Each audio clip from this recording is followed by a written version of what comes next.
You know, I have ongoing cases where I work with clients all the time, especially when they have issues such as anxiety or depression.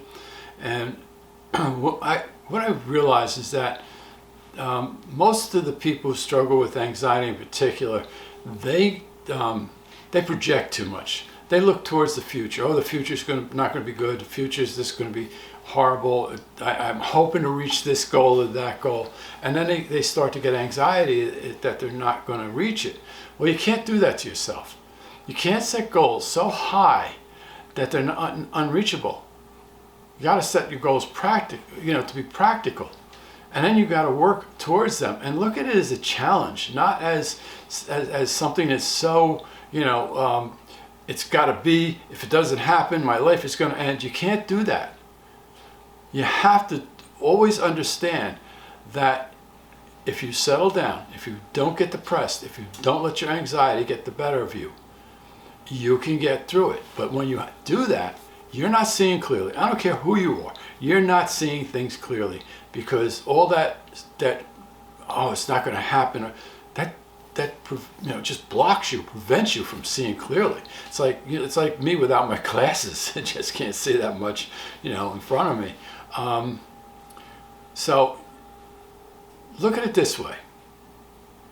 You shouldn't ever want something so badly that you're willing to give up your life for it.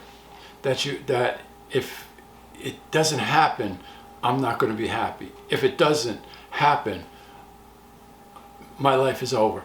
Don't ever look at anything like that, because you might be on a journey somewhere. You might be going towards a goal, and hopefully that you will get there if it's practical.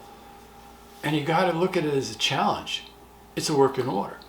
So if you think that big house on the hill is what's going to make you happy, and if you're not enjoying that journey to that big house, you will never enjoy that house.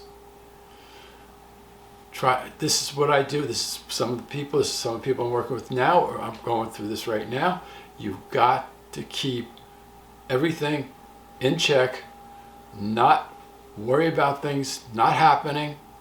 Know that things will happen if you try hard enough, if you keep your head and don't get way ahead of yourself. Again, folks, always be hopeful, never hopeless. Always be optimistic, never pessimistic. Thanks for coming.